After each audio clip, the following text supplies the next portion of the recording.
So another close one coming up, but for different reasons this time. Eels versus Raiders. We've both gone for the Eels. I mean, they've only lost one game this season. They had to back against them. The Raiders have looked a little bit inconsistent as well.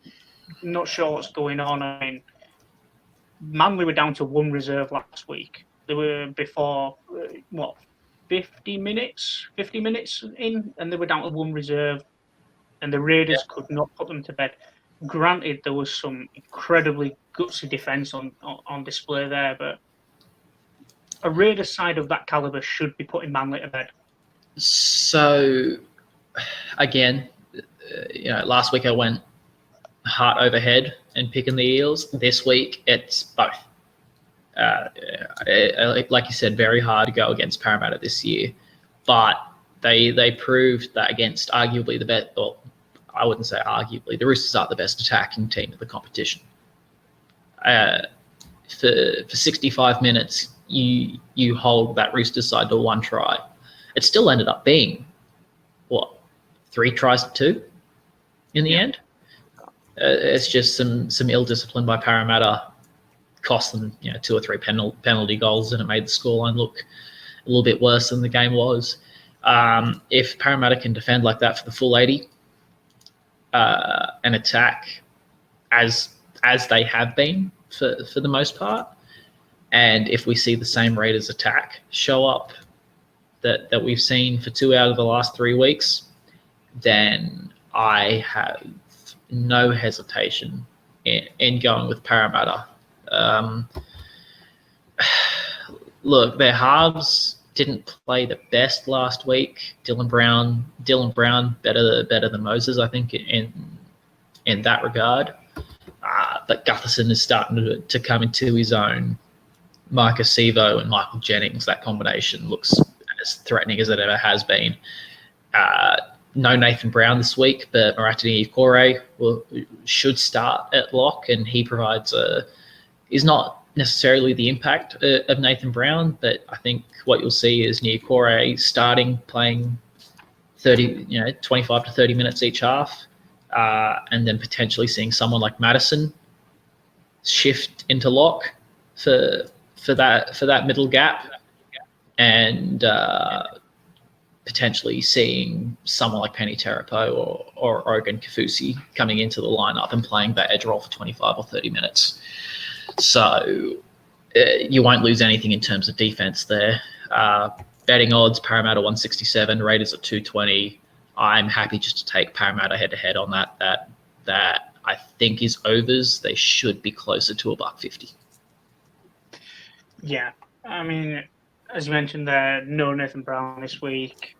You look at their reserves, you've got George Jennings, Daniel Alvaro, David Gower and Jai Field. I don't see Jai Field coming in, or George Jennings, to be honest. So I'd probably say Daniel Alvaro is more likely to make it into the 17. So Brown's got to sort out his discipline. He's only just come back from a ban, and he looked good. He looked good in the last 2. And unfortunately now he'll sit out for another 2, which is a huge blow to the Eels, realistically, because the mobility. So, I hate to interrupt. The one thing that I don't get is, and this may come out as biased, I'm more than happy to admit I am a Para fan, have done so many a time. How does Brown get 2 weeks, but Latrell gets off a fine? I understand that loading is an issue, but Latrell knocked for 2 in the next week. Couldn't come back from his HIA. Nathan barely got Radley on the, don't get me wrong, he clocked Radley, but Radley was falling down in a very good tackle, had already lost the ball, and gets 2 weeks with prior loading on a grade 2. Mm-hmm. Really? Yeah, it's a tough one, but I think they've had to factor in the fact that he's only just come back. So, I mean, it's a tough one. If you really wanted to get into it, you talk about Wade Egan only getting 1 week at the the Warriors, and George Burgess getting 10 weeks for exactly the same thing last season. But the Warriors can't bring anyone in, so that one's by the by. But yeah, the Eels have lost a lot of mobility there in Brown. They've lost physical player, I do think that would reduce their chances of a win, not detrimentally. But you look to the bench, what they brought Takarangi in. He's a versatile player. I like Brad Takarangi, but I just don't feel like he's the right choice for this week. Where do you play him? 13? Don't know. Well, I said Oregon Kafusi. Obviously, I didn't read the team sheet close enough. He's not in the 21. Or is he on the bench? Oh, he's in. Okay. All right. Yeah. Like I said, 6 a.m. we're rolling with it. But Takarangi could be that guy that comes on for 25 or 30 minutes and plays the second row where he has played for some of his career. He's played on the flank for goodness knows how long. Solid player, can find a line break, has an offload. I know that he can play in the halves as well. Played in the 6 for the Cook Islands during the World Cup qualifiers. People highlights on YouTube. Slight plug. But look, for 25 or 30 minutes, Takarangi on the edge and Madison at lock isn't a bad move. And the Raiders have lost a lot of mobility. I think in the forward pack with no John Bateman. Horsburgh does provide some good go forward, but for the 25 minutes that he's off, Hudson Young, Ryan Sutton don't really appeal to me as those impact players. So, like I said, Parramatta head-to-head looking like the good bet for me.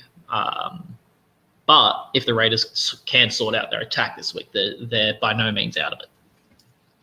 Yeah, I mean, it's looking at the Eels. You don't go unbeaten for the first 6 games of the season, then lose 2 in a row. I don't see that happening, especially the Raiders. They're low on confidence. Nickel Klokstad hasn't found that form that really made him an icon last season.